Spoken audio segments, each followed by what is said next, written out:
Welcome to worship. I'm so glad that you are here in Chattanooga with us. And as I say it this way and you look on the screen, you're realizing I am not here in Chattanooga. Right now I'm on vacation with family, but just am so delighted that you are here. If this is your first time here, welcome. You're in the right place. And if this is your regular home, then again, I'm so glad that you're here for this teaching, our fourth week in a series on Nehemiah, as we've been exploring the compelling story around the destroyed city of Jerusalem and the walls that are broken down.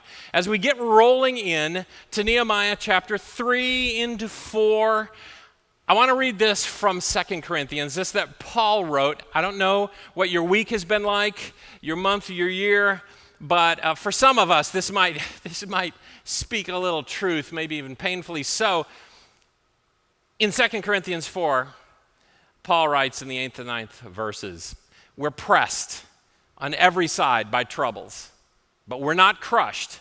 We're perplexed, but not driven to despair. We're hunted down, but never abandoned by God. And we get knocked down, but we are not destroyed." We're going to come back to this verse. But there is, I believe in today's teaching, a pivotal lesson for us here at Crosswalk. And it's really the lesson of the majority of the book of Nehemiah, that there is something big that's going on. But again, to recap, some years ago, the altar of sacrifice that symbolizes the cross of Jesus Christ and the salvation that God offers to you and me, it was built years and years ago. In fact, the temple had been erected a number of years before Nehemiah ever comes to Jerusalem. Worship is available, worship to the living God.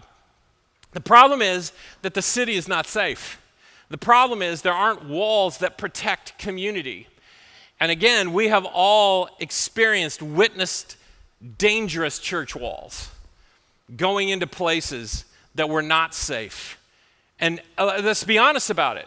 You can have the cross of Christ in the center and people flee that experience because it's not safe and it's not a place of belonging. Here at Crosswalk, we've named it, and we say it regularly, that one of our primary tasks are to build walls of safety and a community of belonging, and that you today, as you have come here, if this is your first time, maybe you haven't been to church in a long time, maybe never before, in part because of what you've heard about Christians, how you've experienced some, or maybe you were injured inside the walls where there should have been safety. I want you to know you're in the right place here. That it is our heart's desire, through the grace of Jesus Christ, to build walls of safety.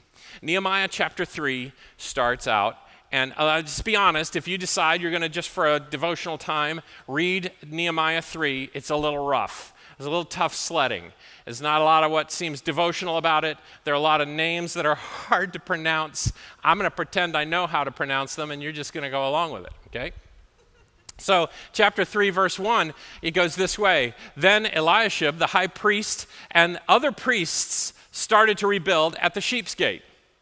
Second verse, people from the town of Jericho worked next to them.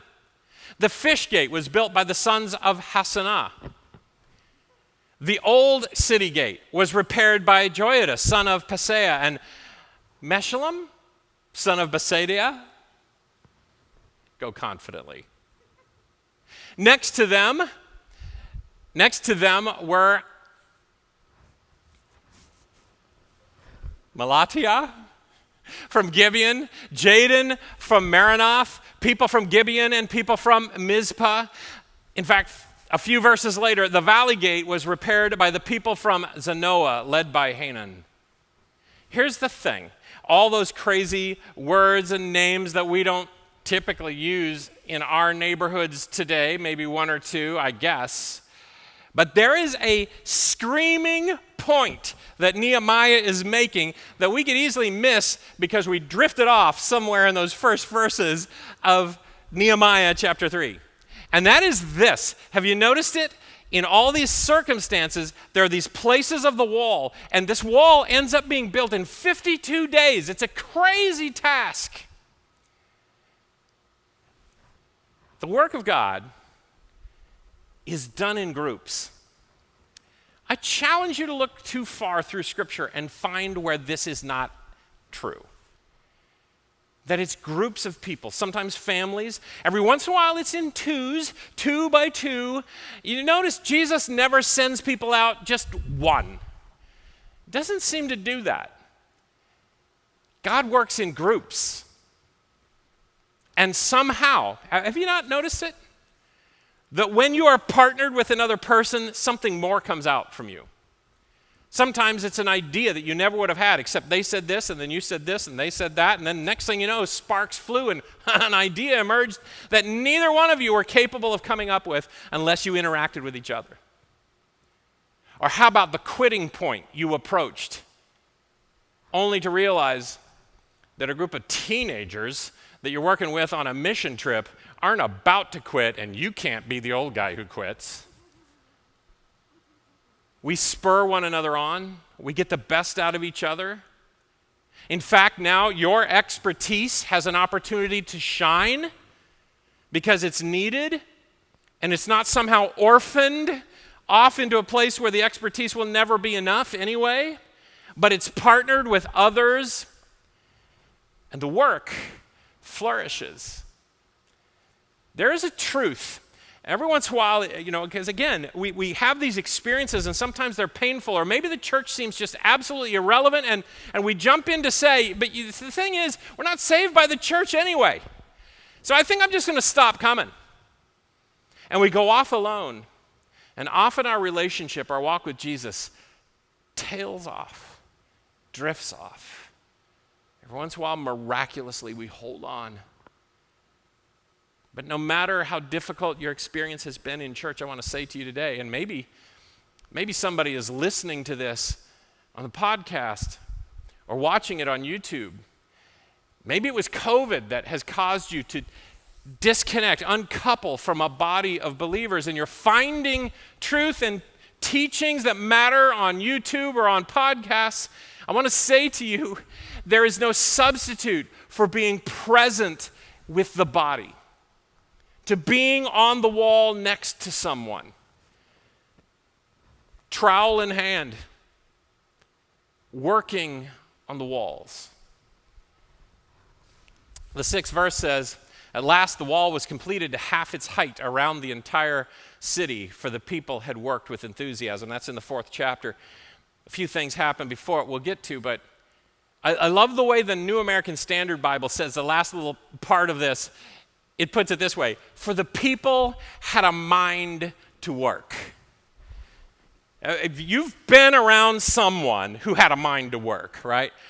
Maybe it was a party that you threw, and it was a lot of work, and everybody had fun, and pretty quickly people drifted off, and you bumped into the person who has a mind to work, who you never asked, and they walk up next to you, and suddenly everything goes more than twice as quick.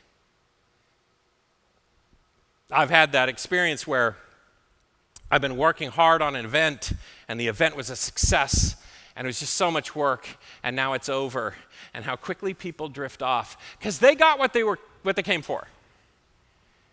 They enjoyed it, they consumed it, and now they're walking off. Is that what you're doing with church? Are you here only for what you can get out of it? I want to tell you, that is a shallow experience and won't carry you nearly as far as when we start to explore what we can give to the body of Christ inside these walls, how we can step up next to someone else. Sometimes we are hesitant to give and do the work because we're generally having a great day, and it doesn't even dawn on us that seated just a few seats away from you is someone desperate for another to step up beside them, for somebody to understand what they're going through, to have someone to talk to do something meaningful, to actually experience God's movement out of participation with what he is doing. I just really believe it. You will never believe in God more than when you're working with him and for him. If you're just here to listen to some good music, because the service is short enough, maybe even enjoy some of the things I say. If that's it, it's not nearly enough. It says Jesus calls to you, gives you forgiveness and grace and eternity. He invites you right beside him. God chooses to build things through us. You know, we've been thinking about this a little bit. I want to introduce something to you that's brand new. I think I'm accurate in how I'm going to describe this because we're still developing the website, landing page, and a couple things about it, but it's something that's been on our minds for a while. We're starting something called Crosswalk Skillshare. Let me give you an example of a couple of examples of scenarios. Every once in a while, I'm talking with somebody. Turns out they tell me, yeah, I just recently graduated. I'm now working in the school system. I'm a crisis counselor for teenagers, a mental health professional. Another person over here, they just graduated or they're working, or maybe they've been in the community for a long time. They're a social worker. Or they're another sort of counselor.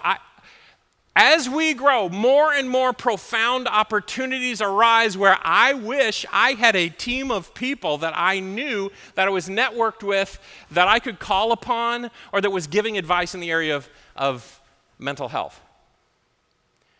But it's kind of wispy. It's out there. It's the people right here with all these skills. We're working on our plans for this building. And just every once in a while, I'll get an email. Here's my background. Here's what I do for a living. And we've got construction specialists, and we've got electricians, we've got people who work with HVAC, we've got engineers, we've got all sorts of people with skills that could potentially speak into the walls that we are building. People who have graphic design and web development and photography skills, and they wonder, and they see things happening, but never quite sure how to get involved.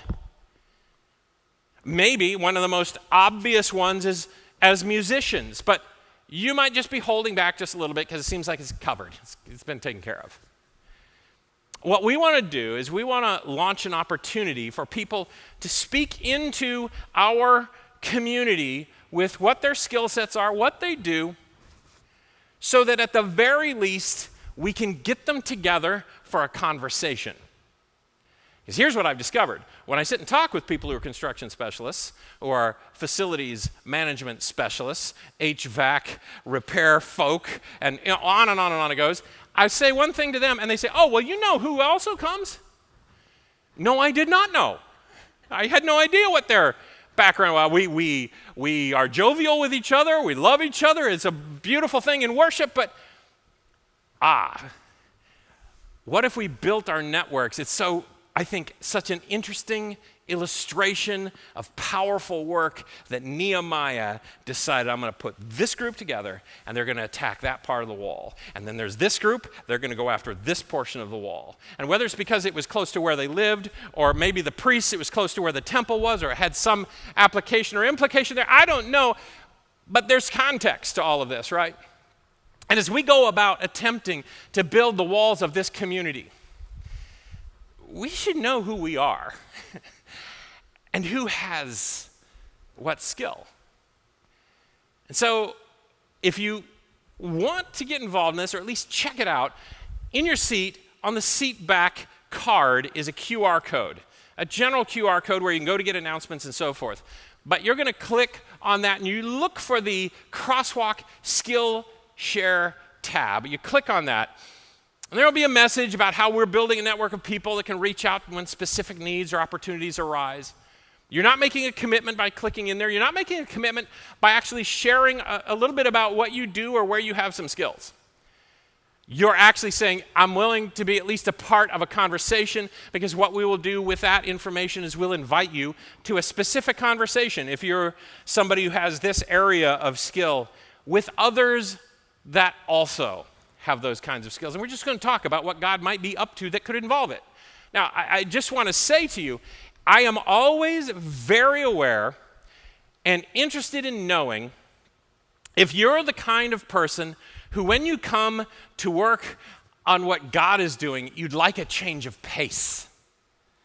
Maybe you work with as a teacher in grade school, but you'd just prefer to, can I serve some coffee? Because I'd like a change of pace. And then there are others who are wondering, why would you not ask me to do what I do? I know you need it. I could service that kind of equipment, or I could participate in this area of technology, or any number of things, right? And so we need to have conversations about it, because we don't want to pigeonhole anybody one way or the other. Some people are willing to be consulting about something, but don't want to have to do what they do every day. And we're in that spot where we're thinking, Nehemiah was able to name the people that went to the wall in this spot. We want to be able to understand and know, because I think there is firepower in our community that right now is a little disconnected. So we're going to try this through this experiment. We'd love to have you involved. Hopefully, I've just given you some examples, right? That there would be other areas that would make clear. We're doing more and more writing, right, Rondi? And so people who have skills around writing, curriculum development. I could keep going. Bottom line is, we have talented people in our midst who maybe some of you are thinking, I wish somebody would ask. And the somebody who would ask doesn't know. So let's let this bubble to the surface. Would you pray about that? Maybe you're somebody who's already very involved and everybody knows all about you. Well, then you can pray about this and how we understand who God has given us. Here's the thing, though. And it is like clockwork in Nehemiah's story. Whenever God starts doing something, the enemy shows up, right? Whenever work is done, because it's gotten to half completed on the wall, don't go anywhere, though, because we're about to start talking about what the enemy does. Now, here's something that's, I think, an important realization, because the enemy in Nehemiah's story is almost always going to start with the name Sanballat, who is the leader of what would be the Samaritans, right? The Sumerians. And so you might be tempted to think that Sanballat is the enemy of Nehemiah, but it's deeper than that, isn't it? Because the Bible will say that we're not in a battle with flesh and blood. And Nehemiah, you're not actually in a battle with Sanballat. Sanballat is kind of the representation that you can get. But don't get it confused. Don't get it confused that it's a Democrat or a Republican that's your enemy. Don't get it confused that it's a person who appreciates pipe organ music that's your enemy. Or it's a person who goes to this school or graduated with that, or it's the wealthy people or those who are on welfare, or don't get that stuff confused. Our enemy is so much bigger than that. And in fact, so often I wonder if Jesus would say, those people that you view as your enemy, you ought to start treating them as your neighbor. If you would always, I think Jesus would say, if you would always look upon another person as the son or the daughter of God, maybe we would react a little differently to some people.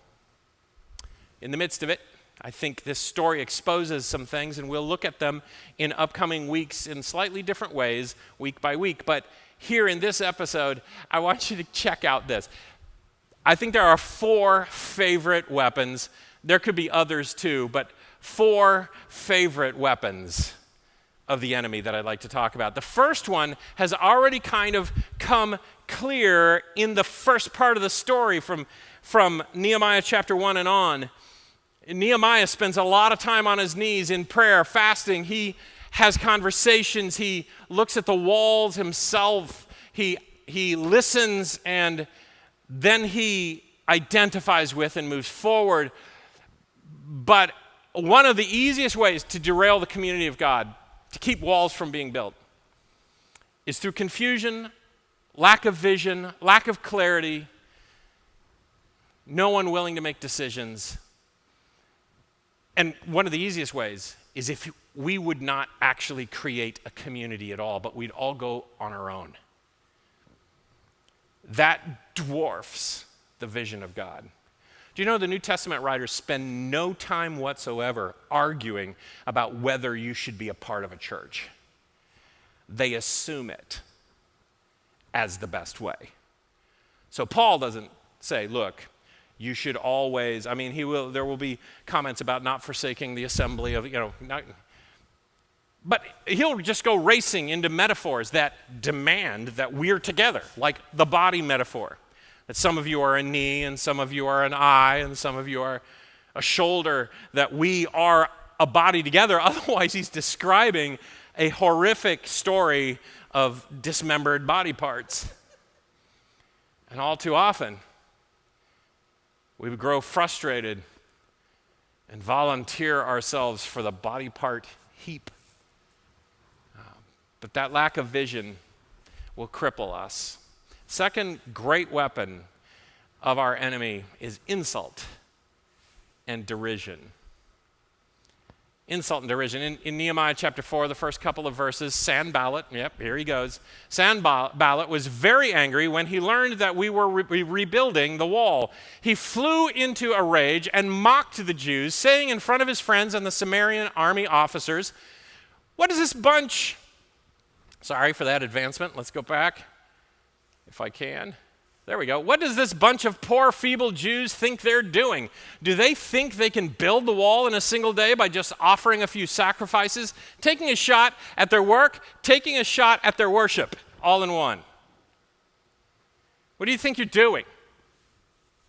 We're sensitive to this a bit because we probably have taken a few insults. Oh, the love church, right? It's all soft and fuzzy.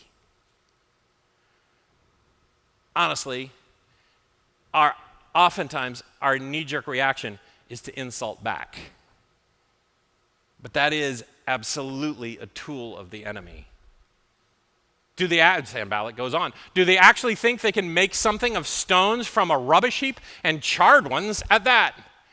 Side note, if you're going to insult somebody, weave in some things that are absolutely undeniably true. It makes the insult all the more of a sting. Yeah, they're working on stones from a rubbish heap, charred ones. Of course, they've got other materials that have been donated by the surrounding countries at the request of Nehemiah, and a letter of granting such approval from Artaxerxes. Tobiah, the Ammonite, who is standing beside Sanballat, remarks, that stone wall would collapse if even a fox walked along the top of it. Insult, derision, making somebody laugh. I love making people laugh, but there is a very clear dividing line between causing people to laugh in ways that I'm hoping, and then when people laugh at you in ways that you are not expecting. And it can cripple you.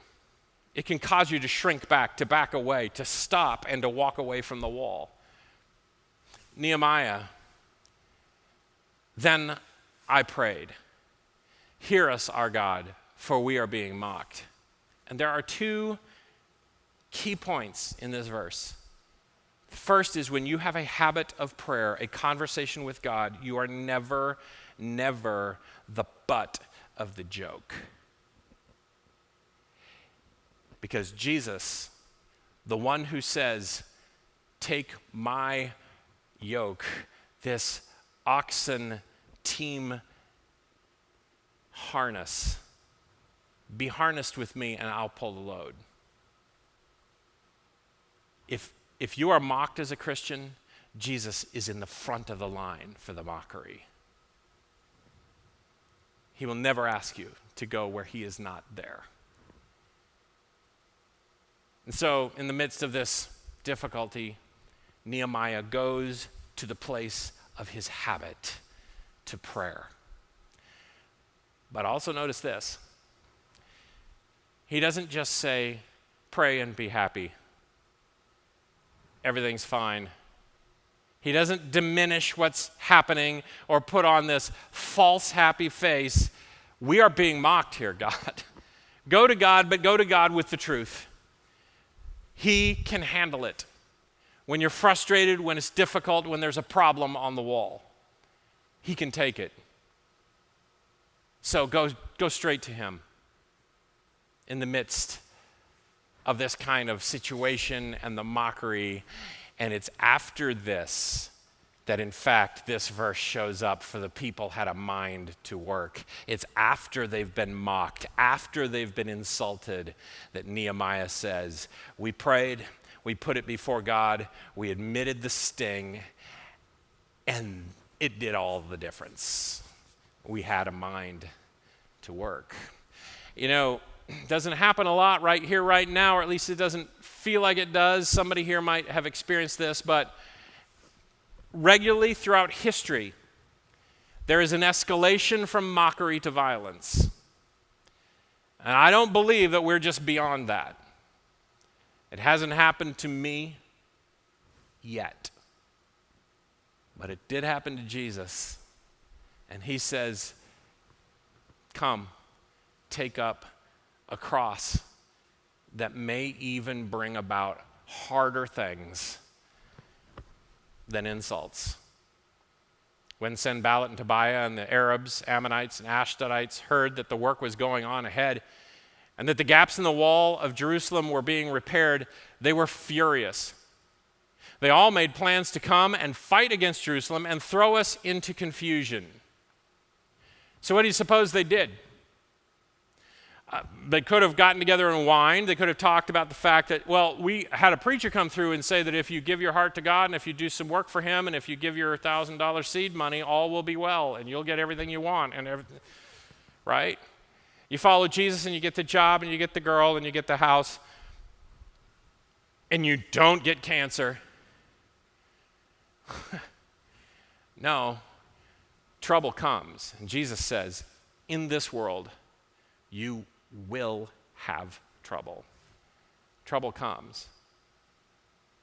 Well, what do true followers of God do in that moment? Well, we've seen it before. Here it comes again. So we prayed. So we went to God. We talked to God. We leaned into God. We stayed where God was. We prayed to our God and guarded the city day and night to protect ourselves. And this is pivotal. They didn't just pray. Every once in a while, it grates a little bit when I hear in a certain situation or circumstance, let's say because of what's going on with our building and our needs here, just pray about it. No, not just pray about it. Pray about it and walk with Jesus about it. Walking with Jesus, it's a movement thing. Exert your best for Him. Get on the wall and maybe put some bricks down. Maybe you're stirring up the mortar, or maybe you are guarding the walls. Fascinating that it's not just pray, it's get to work because we had a mind to work, but we're going to take seriously what's going on around us, and we're going to deploy on all the strategy and abilities that God has given us. We're going to think about what needs to happen. We're not going to be foolhardy about the dangers. It's always a little troubling when people want to substitute prayer for the instruction God has already given us and the minds He has given us and the energies He has given us. Like we would like God to do for us what we could have done for Him. God says, look, you partner with me. You won't be enough. But that's the perfect moment that I'll make up the difference. So Nehemiah chapter 3, filled with these groups. Of course, it's not just Nehemiah. Throughout the New Testament, Jesus says, look, I have a bold rescue in mind for you, and it will be completed when the truth, when the gospel, when what it looks like to love me is expressed throughout the world. And to do that, I'd like you to be a city on a hill. I'd like you to be a bold community where the walls, where people could look, if people could look and peer through the windows, they would be wondering, oh, if only I could get in there. Look at what it's like in there. The safety, the love, the expressions of hope, the opportunities to serve, the caring for the needs of the world around us. Oh, if only we could be like, if only we could get inside. I wish that those walls were bigger. And God says, well, that's what we're about, is ever expanding the walls and letting the world around us know, but you're not going to do it alone. You're going to do it together.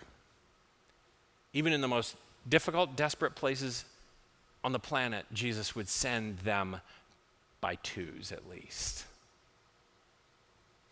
And this leads us to our fourth desperate tool and attack that so many of us have felt, and that is isolation. Isolation, aloneness, not the same as having me time, not the same as having a moment to recharge. Isolation is absolutely threatening. We experienced this through the whole COVID process, but it's been going on since well before that, and spiritually speaking, there are some similar implications to what we read about physically. For instance, social isolation, studies show, significantly increases a person's risk of premature death from all causes, a risk that may rival those of smoking, obesity, and physical inactivity. If you've ever felt like, you know what, my problem, I can tell I'm kind of dying somehow because of my diet or because of not getting enough exercise, or maybe you've tried to lead somebody through the process of stopping smoking because you really do know this is not good for you. Well, isolation could potentially be as bad or worse going it alone. In fact, studies also say that social isolation, if you put those two words together a little bit, you'll stumble. Social isolation, you almost have to slow down a little bit. It was associated with about 50% increased risk of dementia. It's not good for your mind to be alone all the time. Poor social relationships characterized by social isolation or loneliness, associated with 29% increased risk of heart disease, 32% increased risk of stroke. It's just plain not good for you. If you came here today, I hope you're healthier for it. There's some evidence that being together is a part of God's plan for you being at your best, at your healthiest. Loneliness is associated with much higher rates of depression, anxiety, and suicide. And if you think that all these issues are old people stuff, no. The suicide and depression rates among our teens and young adult 20-year-olds has skyrocketed recently. Could it be that the church is a part of God's plan to save us even a day at a time? Loneliness among heart failure patients is associated with a nearly 4 times increased risk of death. 68% increased risk of hospitalization, 57% increased risk of emergency department visits. Well, let's flip it to the positive, and you've heard of blue zones, those spaces, those places where people, something's going on there, they have unique characteristics, and they live often 5 to 10 years longer than average human beings. And so they've taken a look at the blue zone characteristics, the things that are common to those spaces around the world, in Asia or in Southern California or in other places, Greece, where individuals live longer like this. And here are some of them, 6 of them in particular: less smoking, plant-rich diet, a consistent, moderate level of exercise, legumes, look it up, family engagement, and social interaction. A third of the list is about not being alone, not being in isolation. that you would live at your best. There was an independent research study done, not caring about Christianity at all, and you'll understand by the language that's used, that just looked at the best ways to fight the negative effects we've been talking about with regard to isolation. They came up with 3 big things. Here's what you should do if you want to fight the negative effects of isolation. Again, just a scientific study of those things that make a difference or seem to. The first, volunteer. I know. You're going to think some pastor made this list. It's not true. But look, if you're struggling with isolation, my number one invitation to you is volunteer, serve.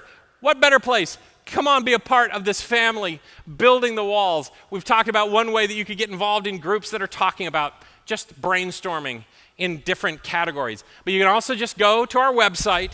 If you go to Chattanooga's crosswalkvillage.com site, and you scroll down a little ways, you're going to see this particular box that says serve. I've clicked on it, and you'll see here the description, and it says learn more about volunteer opportunities here. You click that, and you're going to see a bunch of different places you could consider volunteering.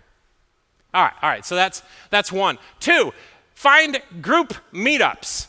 What are group meetups? Well, this discussion said, well, it's where you maybe take a few friends and you go to another larger group event where it's a meetup where you've got your friends and you've got people you don't know and you're doing these meetups because there's a kind of an arcing of the kind of combatancy of isolation that happens. You've got some friends and you've got some new people.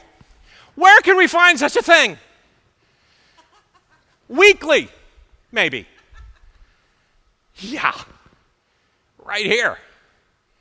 If you see coming to worship, corporate worship, as just this optional, who cares thing, science would argue with you.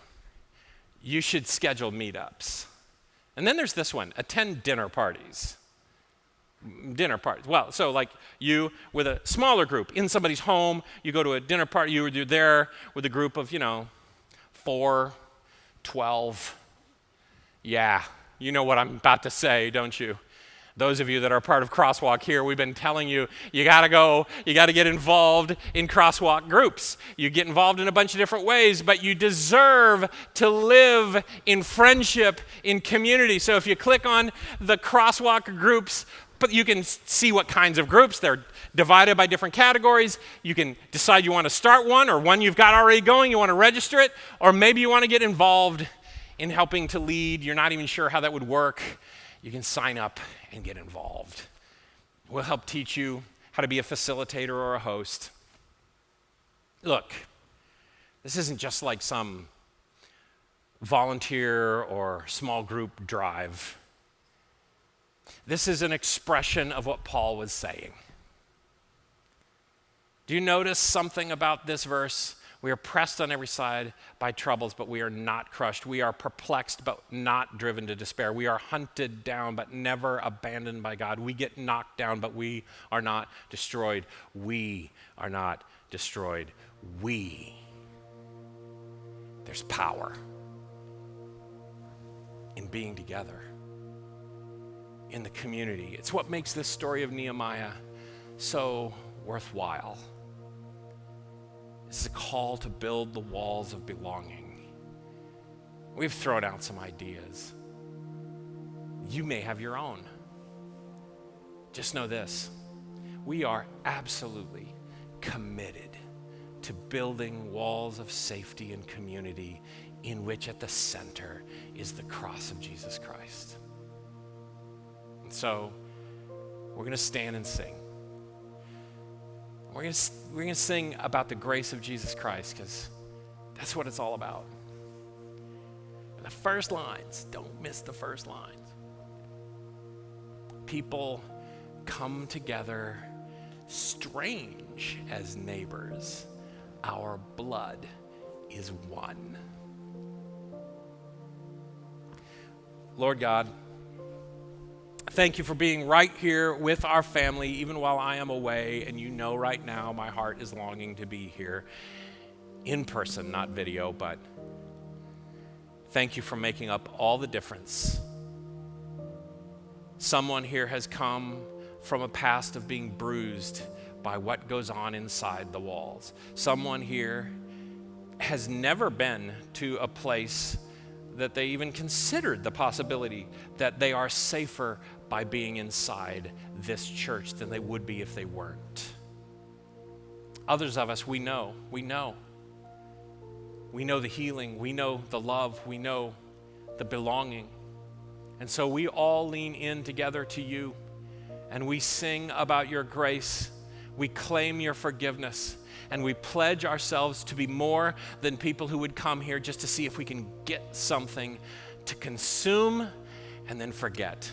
But instead, that we would come to you to give you our all, to take up even a cross and follow you. And so we pray it in Jesus. Amen. Would you stand with us and sing?